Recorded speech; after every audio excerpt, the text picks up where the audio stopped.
We have come.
So welcome everybody to Founding Mothers Movement and our first healing circle. We're calling this Answering the Call. And the call is the call to the healing of the sexual abuse and violence within each of us individually, within our families, and that is unfortunately all too prevalent across our whole planet. My name is Ejna Fleury. I'm one of the members of the Peace Room in the Founding Mothers Movement, and I'd love to open this with a prayer for us all. I have lit a candle. This candle is lit for this healing, and I'm going to ring this bowl 3 times.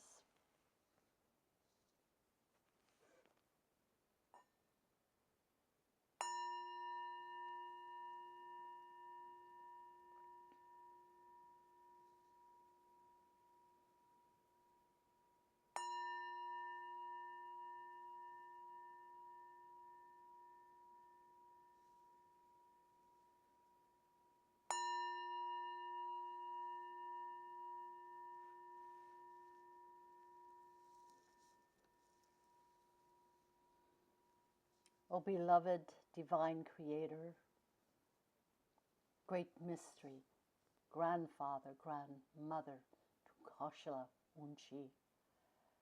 Here we are gathered with our hearts open, our devotion present our ardor and our passion and our courage ready to be ignited even further as we invite your guidance, your presence, your blessing, as we found this movement toward healing, the healing of our whole sexual nature, for us individually, for our families, for our communities, and for our planet. And we invoke and invite all the healing forces and alliance of all of the allies in all the realms of creation. And particularly, we invite the allies of Mother Earth, the plants, the animals, the minerals, the elements, and the four directions. We know that we cannot do this without increasing the love, the divine love, which we all carry. So let us expand this love, and we invite Creator and all of our allies to help us as we spread love, to create the container of healing that is needed as we move forward in this beautiful service and courageous endeavor of healing. Thank you. Now we're going to hear from Natayo. She will introduce herself. Thank you.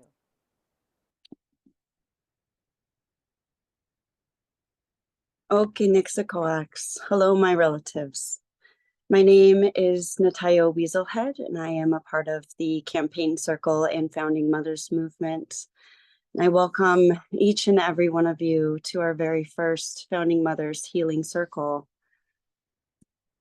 We live in a time of great awakening, and we are seeing the rise of women everywhere. And right now, especially, we are feeling that pushback. We are feeling the backlash, but it's still happening. And as we are rising, some of us are feeling a deeper sense of calling from within, what the great Jean Houston calls the lure of becoming. And today I'd like to focus on answering that call.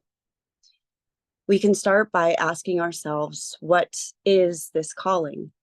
We are always being called. We're being called into life, being called into death. We're being called into love. We're being called into service or purpose, called into searching, called into creating, or we're being called into taking action. We are being called by a cosmic calling, a quickening, pulling us forward as a human family. And we are being called towards our greater human potential. Now, how do we answer this call? We can begin by turning inward and tapping into our spiritual senses through creativity, art, music, meditation, breath work. We activate internal imagery, ancestral knowing, our inspirations, our dreams, and our visions through the tapping in to these higher states of consciousness. So we're in this time of great awakening where we're each being called to our higher human potential to reach these higher states of consciousness and what is trying to emerge.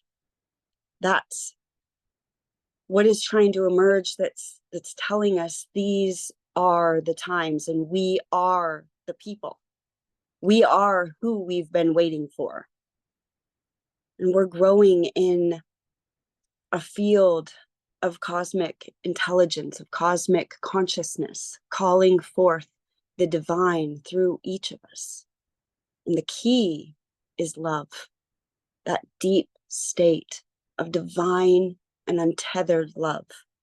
And to move through this divine love, answer the cosmic calling. And it's calling in from a state of sacred love. And we must receive what that calls back to each of us. So I just want all of you to think of these questions as we move forward. What is calling you? And how are you answering this call? Or what is emerging for you at this time?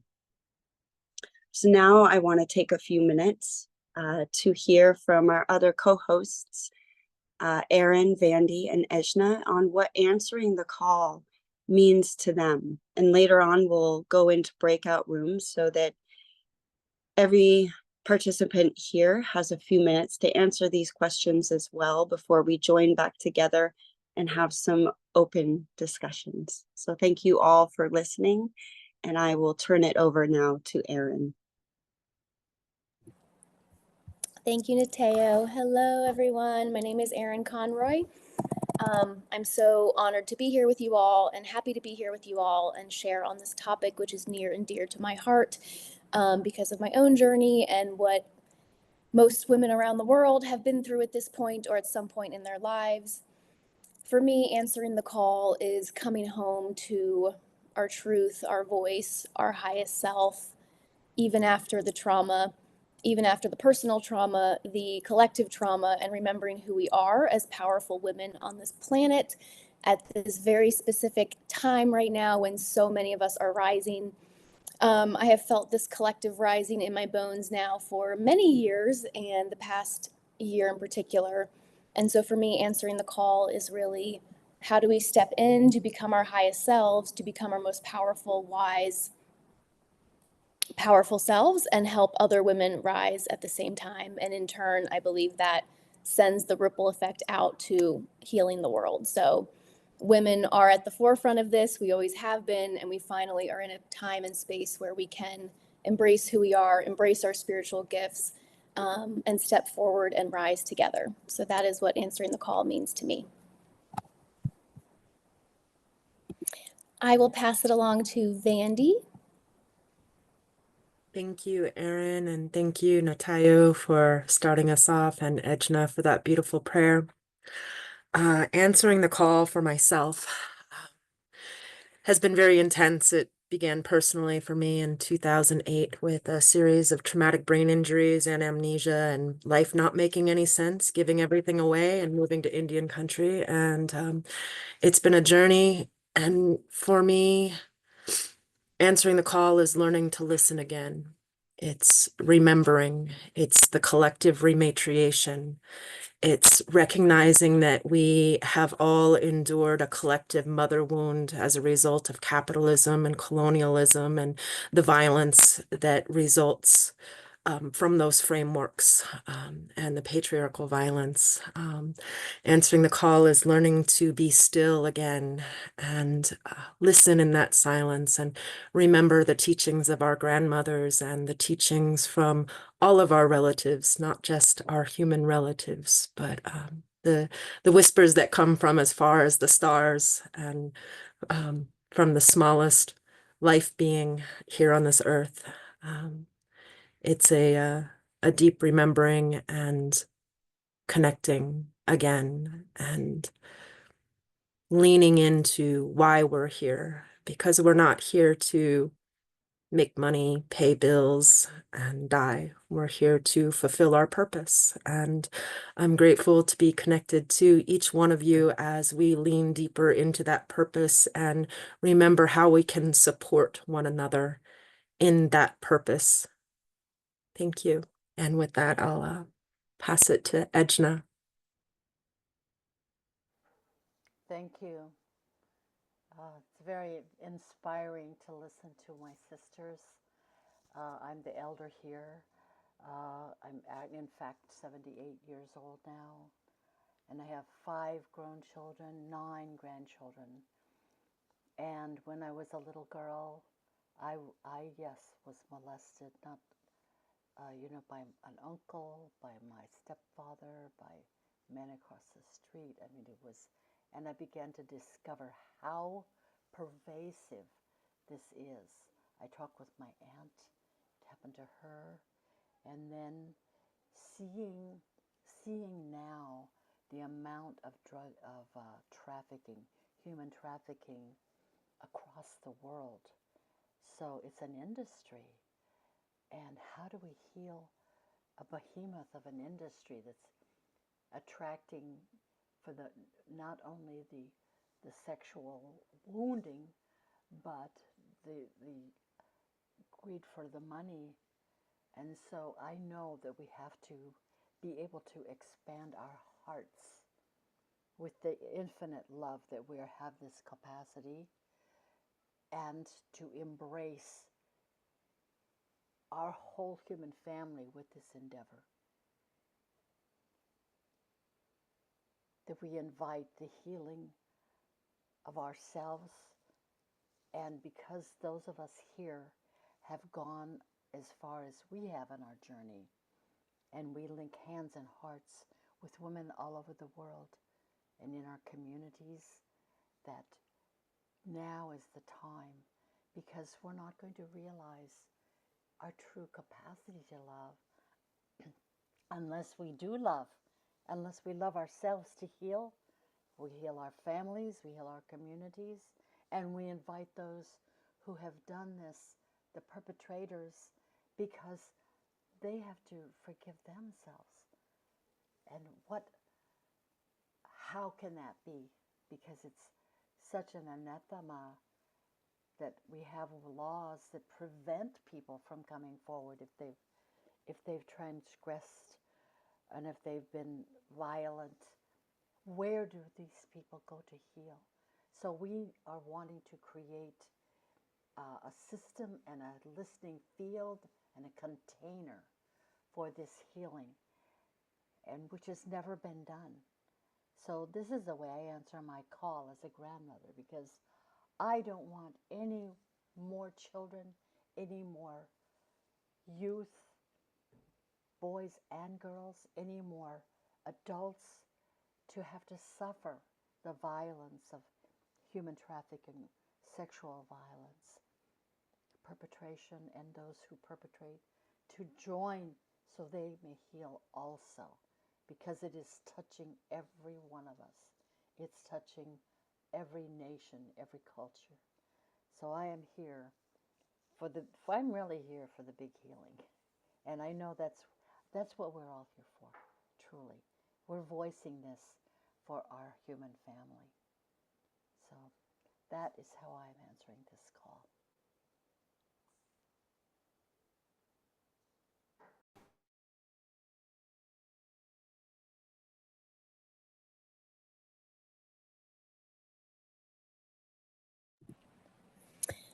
Okay, can you hear me okay? Yes. Wonderful. Thank you so much, Ejna. I'm going to talk for a few minutes about creating safety in the body and how this is a big part of answering the call, I think personally and collectively. And what's coming to mind first and foremost is just how, as women, how so many of us have felt deeply unsafe in our bodies and in the world for as long as we can remember. When I think about what the world needs more than anything, it is for women to feel deeply safe so that they can thrive. And when it comes down to it, the feminine needs safety for everything. The feminine cannot operate on this planet unless she feels safe. And for so long, we have not been safe. We have not been safe to speak our truth. We have not been safe to be in our bodies. We have not been safe to create, to be in our fullest expression. And so it really comes down to creating safety in the body. And for those of us who have been sexually violated, like so many of us have, we carry this feeling of not being safe, and that extends outward. It starts internally, and then we extend it outward to feeling unsafe in the world, not trusting ourselves, not trusting others. And so creating this sense of safety in the body is such a big part of personal and collective healing for so many of us. And for me, myself, I lived my entire life dissociated from my body. I was on autopilot because of what happened to me as a young girl. My earliest memories are of violation and abuse. And for so many of us who have these memories that are stored in the body, it feels so deeply unsafe to reconnect. And so what I want to say about this, first of all, is if you are going through this, you're not alone. If you're feeling unsafe in some way, you know, so much of what we attribute now to mental health or physical health issues in the world, right? Anxiety, depression, all of these physical illnesses that we, you know, manifest in the body, so much of it at the core, when you drill down, is not feeling safe in your body. And so when you've been violated, when you've been abused, when you don't feel safe, you can't really heal. Nothing else works when you don't feel safe in your body. And so it really starts in the brain, in our limbic brain. It sends a cascade throughout our nervous system. And that's when we start to manifest with anxiety, depression, disease, all of these things. And so this is why creating safety in the body is so important, especially after abuse, after violation, and especially if we're here to heal and help reclaim all parts of us and help heal the world as well. And so if you're starting this process, I am with you. It's a painful process. You know, this is why so many of us dissociate. This is why so many of us repress memories. This is why so many of us feel on autopilot, or like we're living a life that isn't truly in alignment with who we are. Because to access the divine, to access your higher self, you have to come back into the body first and foremost. As women, we are creators. We are powerful creators on this planet. And being disconnected from our bodies, you know, there's a reason they want us disconnected. And when we're disconnected, we can't tap into source. We can't tap into sacred sexuality. We can't tap into who we are. And so creating safety in the body is the foundation for it all. And so to kind of get started, you know, thinking about your own journey, what you've been through, how your own body has felt, if you felt disconnected, if you feel like you can tap in, and then also getting support around this, which we are obviously here to share. But for me, along my journey, you know, there were times where I thought I had to do it alone. And it's just, number one, not possible. And number two, when you think about as babies, when we're born, our nervous systems are so dependent upon the nervous systems of our mother, right?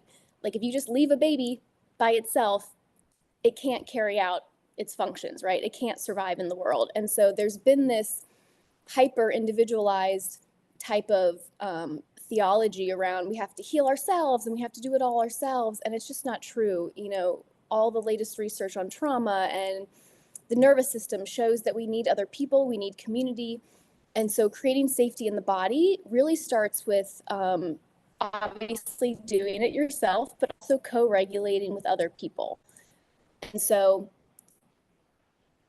I just want to share that point of view, especially for anyone who is doing this work, because it can feel deeply unsafe to start to come home. It can feel deeply unsafe to start to come back into your body if you've been disconnected for a very long time.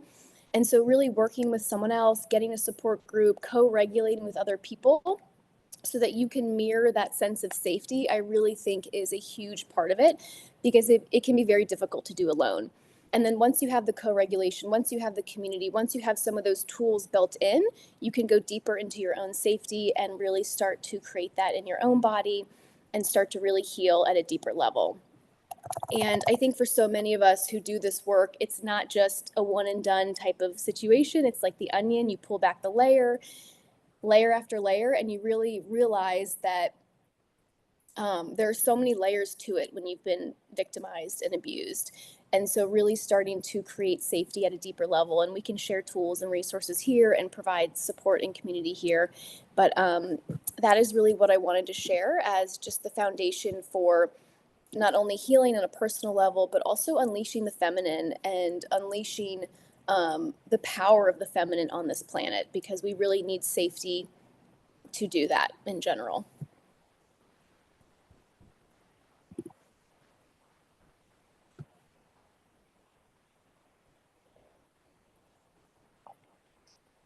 And if anyone wants to talk more on that, I'm happy to answer questions, or we can talk more about that as well. One more thing that's coming up real quick is just how often when we have this mother wound, especially, we lose our sense of trust and connection and nurturance and protection. And so much of that comes back to safety in the body as well, and doing that in community with other sisters as well. Thank you so much for that, Erin. I deeply relate to all that you shared. I myself am a survivor of familial child sex trafficking, and some of the people that I was supposed to feel the safest with, such as my mother or law enforcement or other family members, were my offenders. And it has been, as I mentioned before, a long journey to feel safe in my body. And now I'm at the point, well, I have been for a decade, helping other women on that journey. And my approach is an integration of 3 forms of martial arts that I've studied over the years: acupuncture, my clinical background, and yogic background. So I'm really grateful that I get to share some of my favorite practices today to help us feel safe in our bodies. So the first practice we're going to do is for our vagus nerve. Our vagus nerve is so important because it's our ability to relax and release. It wraps around our brain, our heart, and our stomachs. And when we work directly with the vagus nerve, as Erin was speaking on, the chronic illnesses that we deal with, we can really help our bodies to heal.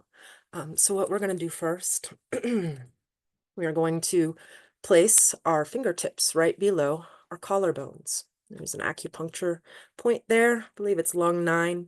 And we're just going to alternate tapping. And if you feel safe, you can close your eyes and remember to breathe as you tap.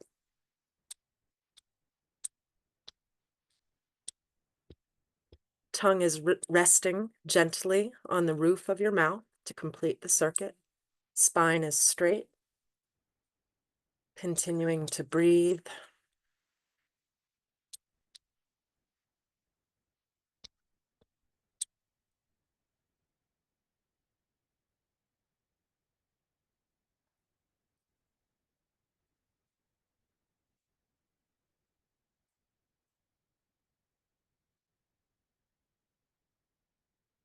We're 1 minute into the practice. We're going to go for 1 more minute.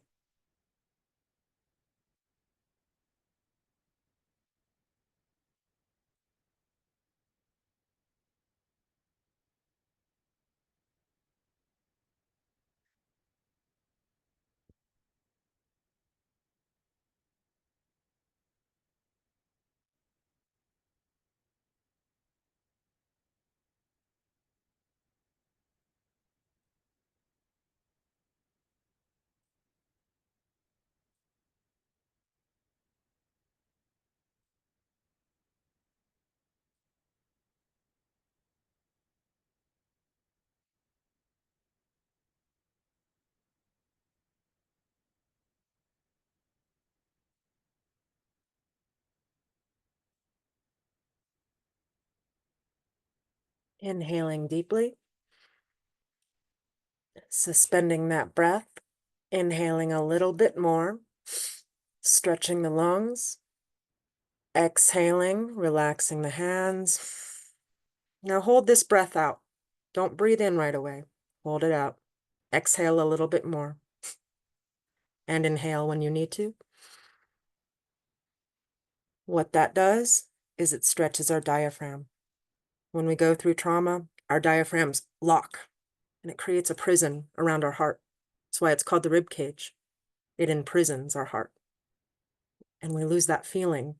When we try to numb out the pain and the suffering, we numb out the joy and happiness and connection. So the more we're able to unleash our heart, the more we're able to connect with those beautiful feelings. Even when we've been through the most difficult experiences, there's still beauty in this world, and there's still always something to be grateful for. So the next practice we're going to place, this practice is to speak truth and to be able to see truth and honor truth in our lives. We're going to place our hands on some of the most unsafe parts of our bodies where we haven't been able to be safe. And that's our heart and our womb. Left hand on the heart, right hand on the womb. And if you feel safe, you can close your eyes down while we do this practice. And we're going to turn our head slowly to the left, and we're going to inhale. And then we're going to turn our heads to the right to exhale. And we're going to continue this motion and breath fluidly for the next few minutes. Inhaling to the left and turning to exhale to the right.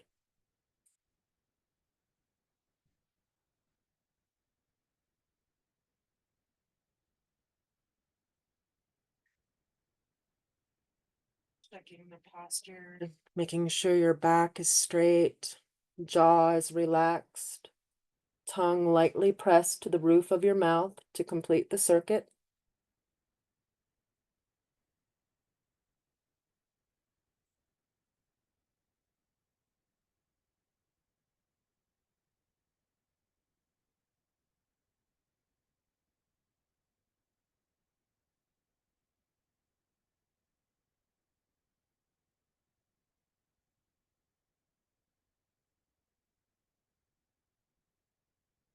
And as you breathe, listen to your breath. This is your connection to your vital life force. Ana, mana, chi, ki. It's been called by several sacred names, but it connects us all. It's the first thing we do when we come into this world, and it's the last thing we do when we leave this world. But we give so little attention to our breath. As you listen to your breath, notice the quality of your breath, the sound of your breath. And as you listen, fall in love with it. That is your connection to life. That is your connection to all creation. That is your connection to the most powerful part of your soul.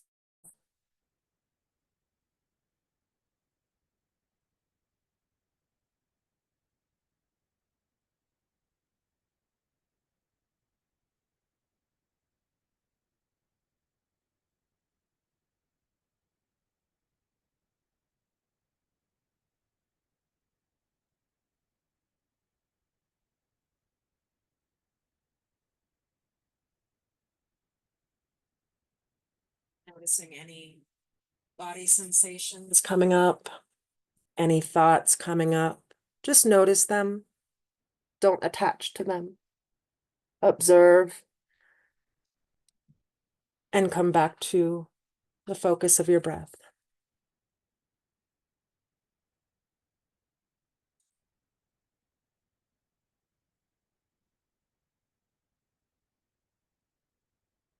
And inhale deeply to the center. Inhale a little more. And exhale. And hold the breath out. And gently squeeze the root lock. Your organs of elimination and reproduction and your lower abdomen as you have the breath held out. And when you need to, inhale. And relax your hands and open your eyes when you're ready. Thank you for trusting me and allowing me to lead us in this practice. And with that, I will pass it back to Erin.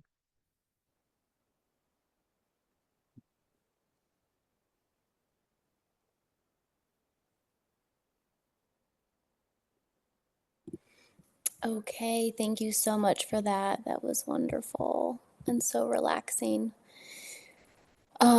We are now going to do breakout rooms. So for those of you who are new to breakout rooms, these are smaller meeting rooms where we can regroup together and be in a smaller container so we can share more intimately. And so we are going to assign everyone breakout rooms. And with that, when you are in your room, we would love for you to, in your group, really focus on and share with others what is calling you in this moment. How are you answering this call, or what is emerging for you at this time? And I'll go ahead. Okay, we dropped that in the chat, so that's in the chat as well. So we will go ahead and assign you to breakout rooms, and you will go ahead and be guided there in just a second.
guess we'll wait for the others to rejoin. Yes.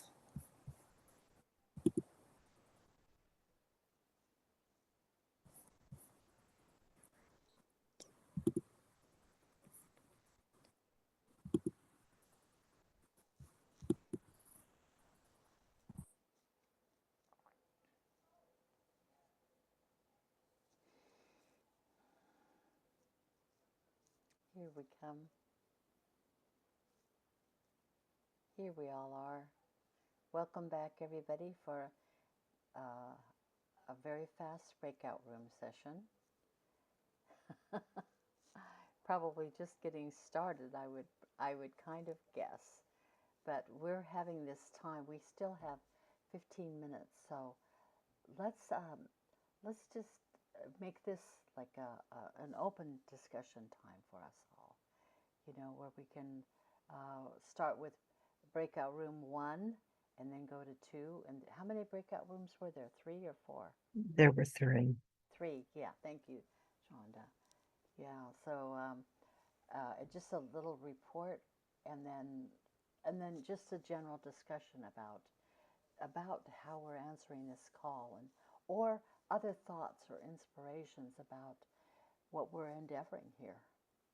So, okay, I've got to talk louder. Thank you. I keep forgetting that I have these old headphones on and they need assistance, so I've got to stay more conscious. So, yeah, do we have anyone who would like to share? Breakout room 1, we were really sort of in, we really didn't talk that much about this. We were kind of waiting. But Sylvia, yes, please. We'd love to hear from you. You're on mute. You're on mute. Gotta unmute. Can you unmute, Sylvia? You're on mute. Check your mic. You should be able to unmute, sister.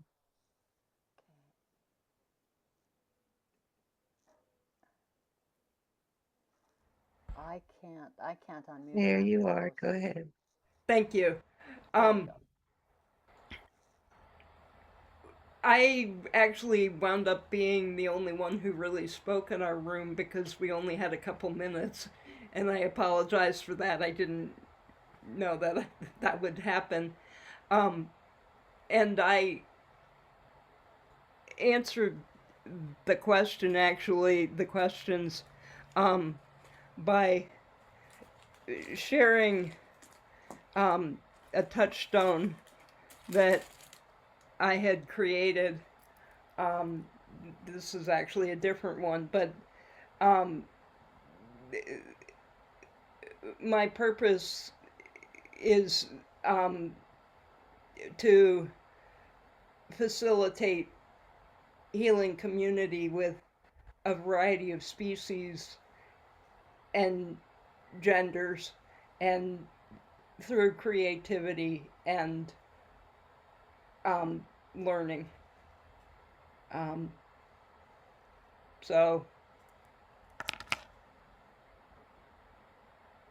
I thanked each of the folks in the room with me for their sharing and who they are, and this healing container that we're in together, where we can share radiance as a way forward. Yeah, thank you, Sylvia.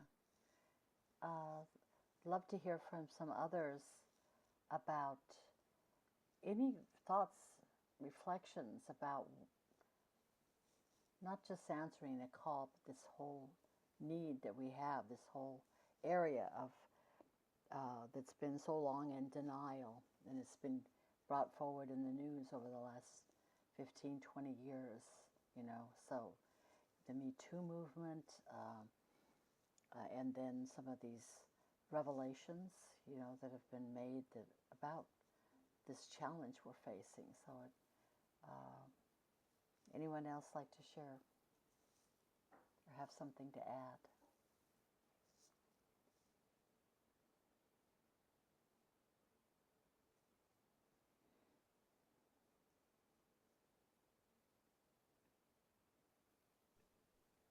I know in our group, we were group number 3, and we were discussing just that what we are, well, one participant just mentioned that what she was being called to, she was not able to connect with in her life. And she was having a hard time walking that right now. And so I just wanted to bring that forward for everyone else, because sometimes we're in that space of not being able to walk forward in that connecting space to answer that call, and that's okay. That's perfectly okay. So just kind of opening it up to other areas of where we might be with this answering the call. So if anyone else wants to maybe share how they're connecting to their call, and how maybe what they're being called to do is maybe something that feels even scary.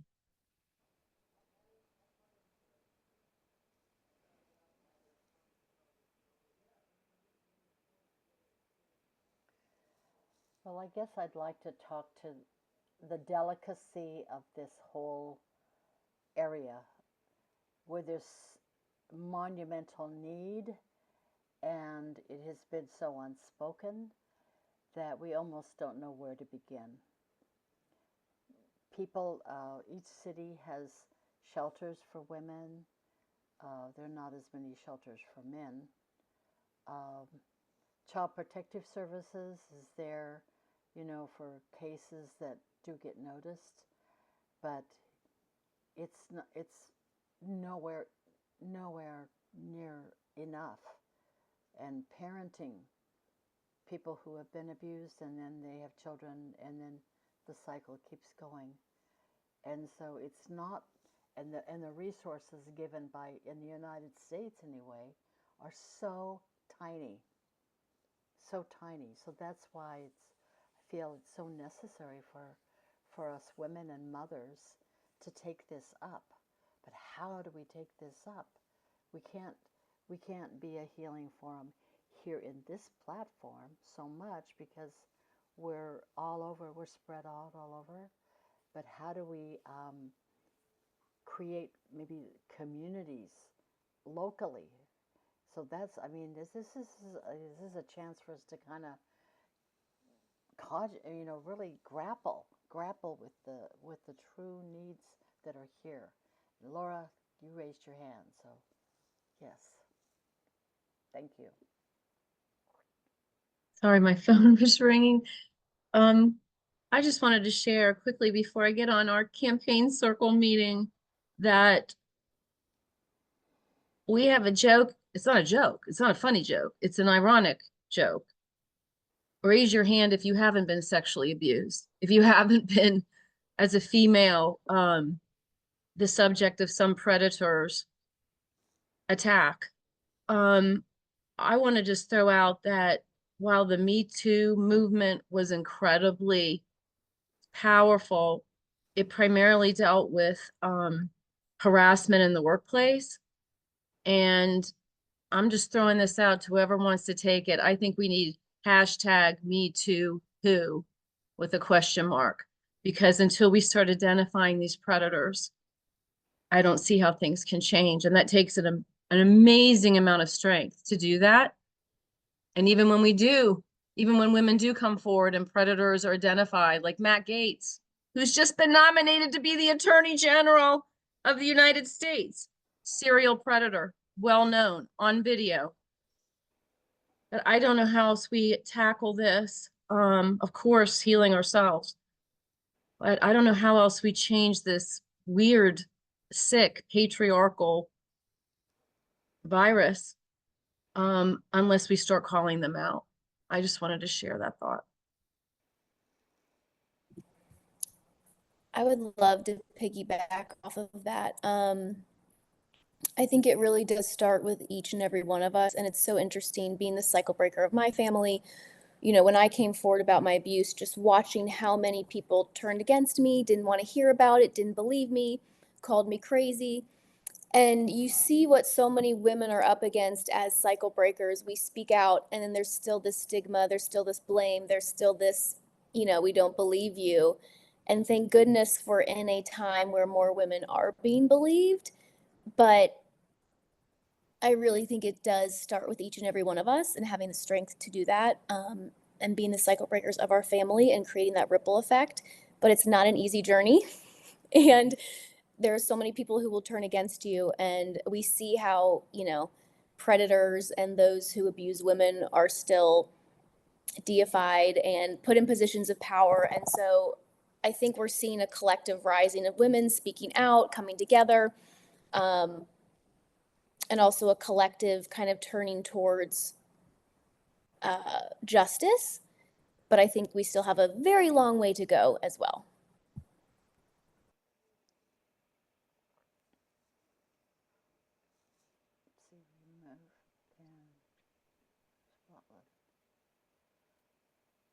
So I am, you can see that we're just getting started. And I feel like maybe next time we need, how do we invite women to come forward? We're still in the healing process, especially those who are still early in the healing process, or have so much to share, but the community shuns them. My cousin, she brought it forward in her community. They denied it. They shunned her. They didn't talk with her for years on the reservation. So this is, how do we bring this forward to capture, to bring to, so we can unite to support one another first. We have to support one another. We cannot do this alone. We cannot. So I feel like that's something we need to bring into not just prayer, but to really grapple inside of ourselves. How do we bring this forward, and so that we can even begin to be effective? Because there's such, I mean, when you have a cabinet member getting ready to take a position that is representing everything that we're knowing needs to heal. This person needs to heal. So, yeah, Sylvia, go ahead. We only have a few more minutes, so maybe we'll hear from Sylvia, and then we've got to close until next time. Yes, Sylvia. You're muted. You've got to unmute again. Unmute again. Thank you for the invitation to unmute because I couldn't unmute myself. Um, and I've actually been facilitating online groups since the 1990s. Um, I think it is very possible to come together online for this purpose. And what comes to mind is I think it's the Global Coherence Initiative and Heart Math Circles of Eight. I have not participated in their circles, and I'm aware of them. And maybe some of you can tell me if they're already um, online or if they're just face to face meetings. But that's, um, and I think that Circle of Eight is a good model. So, thank you all for this discussion. Thank you. Thank you also. And Thomas Hubel is doing all kinds of trainings online, not only trainings, but having healing processes.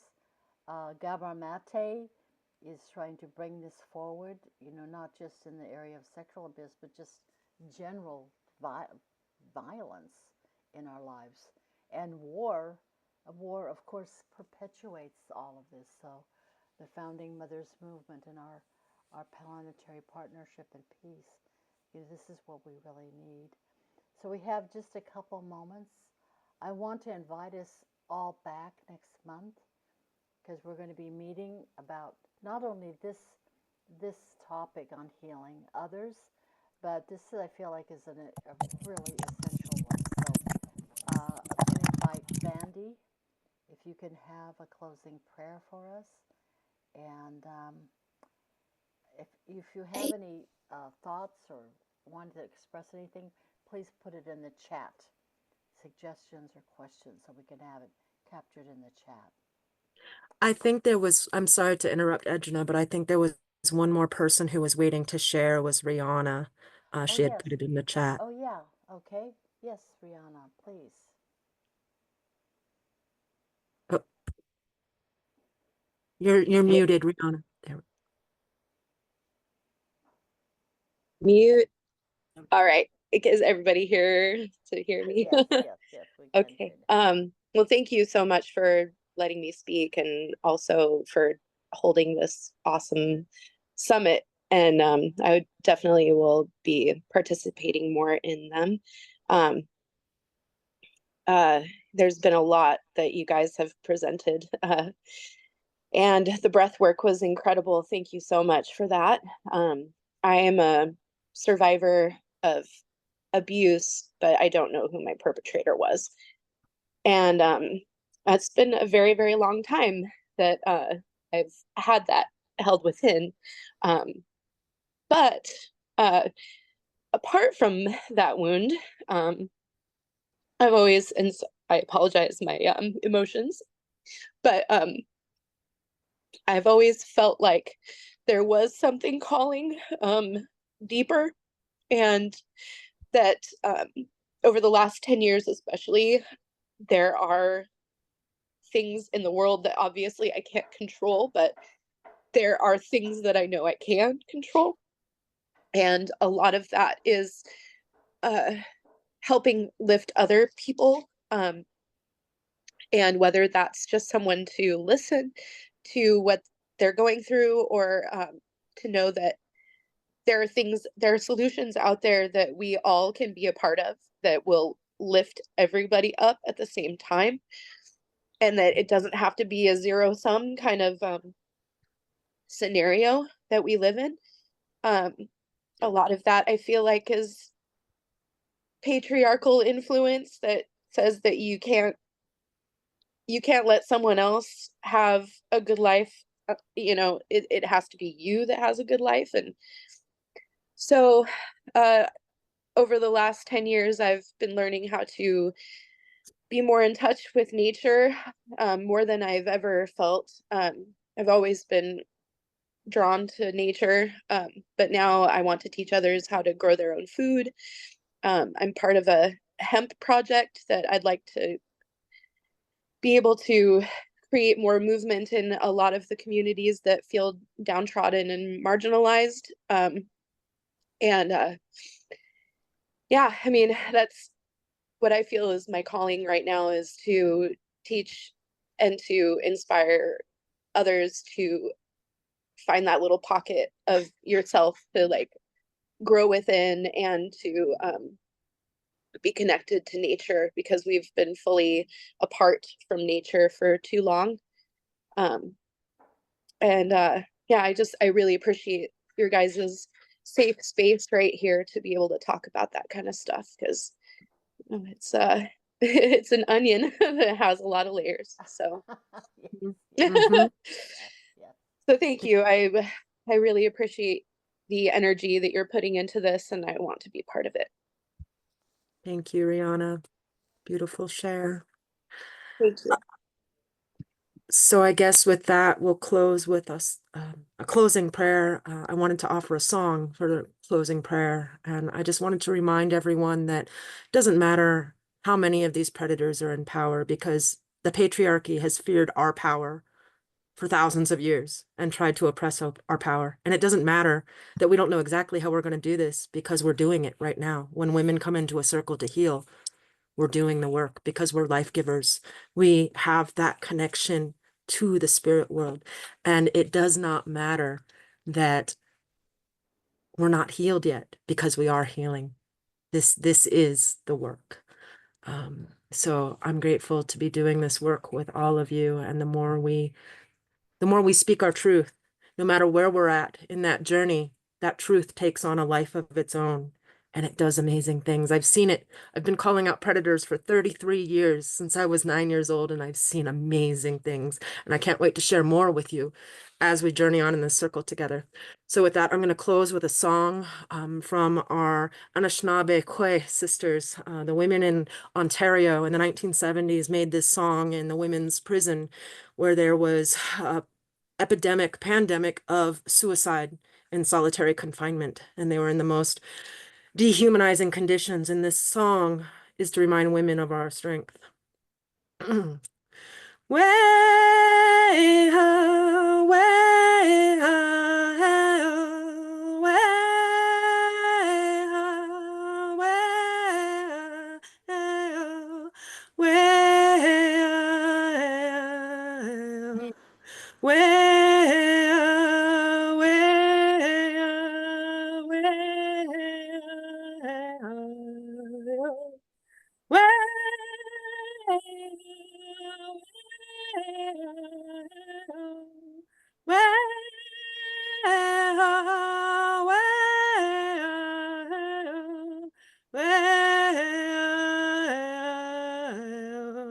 well, well, well,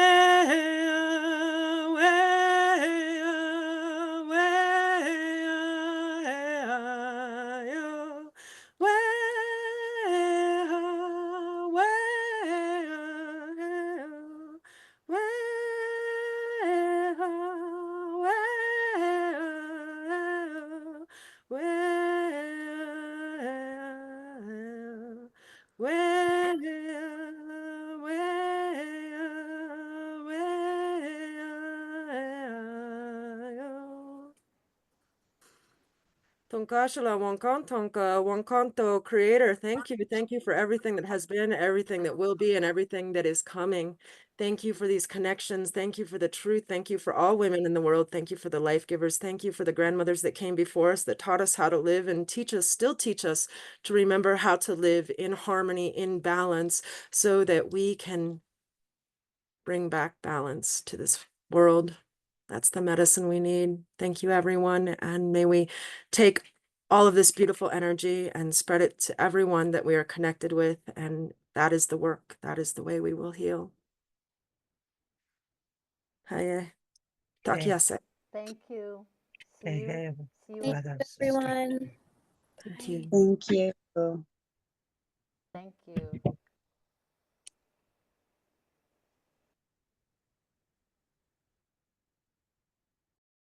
And with that, we will be closing our live stream.